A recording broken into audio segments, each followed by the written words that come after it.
بسم اللہ الرحمن الرحیم۔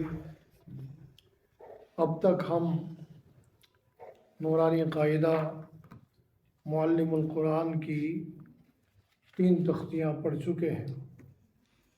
آج انشاءاللہ چوتھی تختی کا سبق ہم پڑھیں گے۔ پہلے ہم چوتھی تختی کے متعلق جو ضروری باتیں ہیں وہ کہیں گے، اس کے بعد اس کے قواعد اور پھر سبق انشاءاللہ۔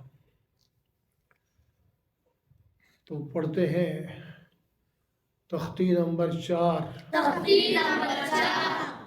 حرکات۔ تختی نمبر 4 کا عنوان اور سبق جو ہے اس کا نام ہے حرکات۔ اب حرکات کے متعلق تھوڑی سی وضاحت۔ حرکات زبر، زیر اور پیش کو حرکات کہتے ہیں۔ زبر ترچھی سی لکیر ہوتی ہے، حرف کے اوپر ہوتی ہے۔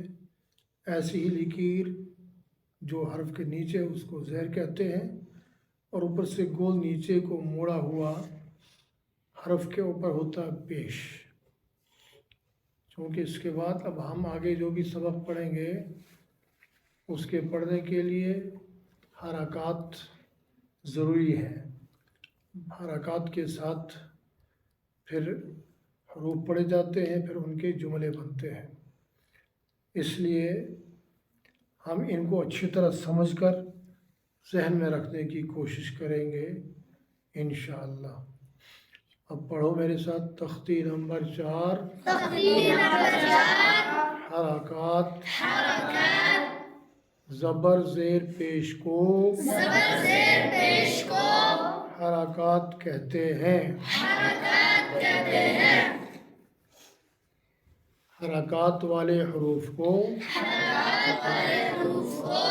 یعنی جن حروف پر یہ حرکات آ جائیں گے وہ ہوں گے حرکات والے حروف۔ حرکات والے حروف کو متحرک کہتے ہیں۔ متحرک حروف کو بغیر کھینچے، بغیر جھٹکا دیے معروف پڑھیں گے، مجہول نہیں پڑھیں گے۔ معروف کا مطلب ہے عربی لہجے میں جس طرح عربی زبر زیر پیش کو پڑھتے ہیں ویسے پڑھیں گے۔ عجمی لوگ زبر زیر پیش کو مجہول کر کے ٹیڑھا کر کے پڑھتے ہیں، ویسا نہیں پڑھیں گے۔ تو اس لیے یہ بات یاد بھی رکھنی ہے اور اس کو اسی طرح پڑھنا بھی ہے۔ حرکات متحرک حروف کو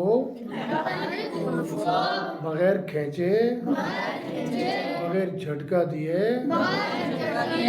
معروف پڑھیں گے، مجہول نہیں پڑھیں گے۔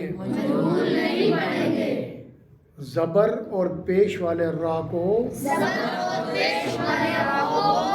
پر پڑھیں گے۔ موٹا پڑھنے کو پر کہتے ہیں۔ اس لیے جو بھی حرف موٹا ہوگا ہم اس کو پر کہیں گے۔ تو زبر اور پیش والے را کو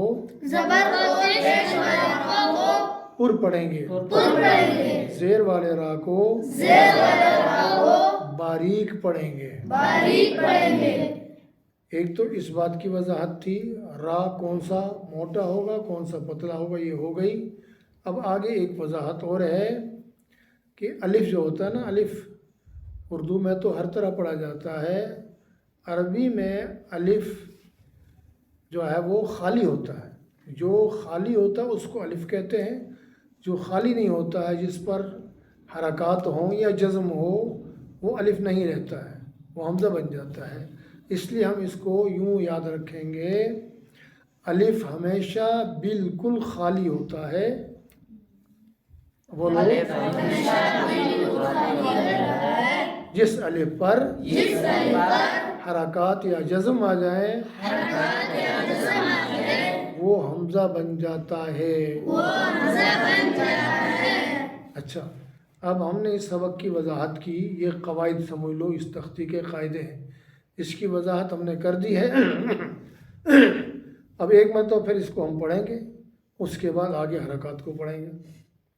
تختی نمبر 4 حرکات زبر زیر پیش کو حرکات کہتے ہیں. حرکات والے حروف کو متحرک کہتے ہیں. متحرک حروف کو بغیر کھینچے بغیر جھٹکا دیے معروف پڑھیں گے، مجہول نہیں پڑھیں گے. زبر اور پیش والے را کو پر پڑھیں گے. زیر والے را کو باریک پڑھیں گے. الف ہمیشہ خالی ہوتا ہے. جس الف پر حرکات آ جائیں وہ حمزہ بن جاتا ہے. اب ہم ایک دو لائنیں پڑھتے ہیں تاکہ سمجھ میں آ جائے. تو یوں پڑھیں گے. اب چونکہ یہاں ہم نے شروع کرنا ہے الف سے. اب یہ الف کون سا ہے؟ خالی الف نہیں ہے، حرکات والا الف ہے، اس لیے ہم اس کو الف نہیں پڑھیں گے. کیا پڑھیں گے؟ حمزہ پڑھیں گے. اب پڑھو حمزہ زبر آ، جھٹکا نہیں مارتا. حمزہ زبر آ، حمزہ زیر ای، حمزہ پیش او، اے ای او. اب دیکھو جو ہم نے کہا تھا نا بغیر کھینچے، حمزہ زبر آ، حمزہ زیر ای، حمزہ پیش او، یہ نہیں پڑھیں گے ایسے، یہ ہے کھینچنا. اور ہم نے کہا تھا جھٹکا نہیں دیں گے. حمزہ زبر آ، حمزہ زیر ای ایسے نہیں پڑھیں گے، یہ جھٹکا ہے. اور تیسری بات کیا سمجھائی تھی کہ معروف پڑھیں گے. معروف یہ ہے حمزہ زبر آ، حمزہ زیر ای، حمزہ پیش او، یہ معروف ہے. اور اس کے خلاف بہت سارے ان پڑھ اور دیہاتی لوگ مجہول پڑھتے ہیں. مجہول کیسے پڑھتے ہیں؟ حمزہ زبر آ، حمزہ زیر اے، حمزہ پیش او، اس طرح پڑھتے ہیں. ایسے مجہول بھی نہیں پڑھیں گے، اس لیے اس کو اچھی طرح ذہن نشین کر لیا جائے. ہم ایسے پڑھیں گے جو بغیر کھینچے بغیر جھٹکا دیے معروف پڑھنے کا صحیح طریقہ ہے. حمزہ زبر آ، حمزہ زیر ای، حمزہ پیش او، اے ای او. ہا زبر ہا، ہا زیر ہی،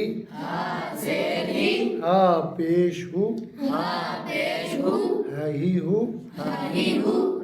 عین زبر ع، عین زیر عی، عین پیش عو، عی عو. حا زبر حا، حا زیر حی، حا پیش حو، حا حی حو.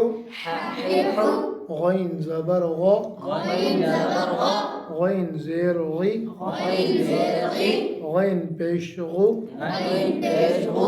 غا غی غو. خا زبر خا، خا زیر خی، خا پیش خو، خا خی خو. یہاں تک ہم نے یہ 6 حروف پڑھے. یہ 6 کے 6 حروف حروف حلقی کہلاتے ہیں. یہ حلق سے پڑھے جاتے ہیں، گلے کو حلق کہتے ہیں. ٹھیک ہے. اب ہم نے پہلی تختی میں تلفظ کو ان کے مخرج سے صحیح ادا کرنے کی مشق کی تھی.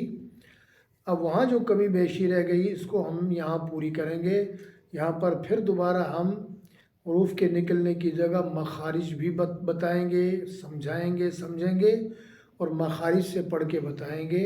تو آج کے لیے اتنا کافی ہے. باقی آئندہ انشاءاللہ اللہ کریم ہمیں اور ساری دنیا کے سارے مسلمانوں کو اپنا پاک کلام سن سمجھ کر صحیح اخلاص کے ساتھ پڑھ کر عمل کرنے کی توفیق عطا فرمائے. آمین.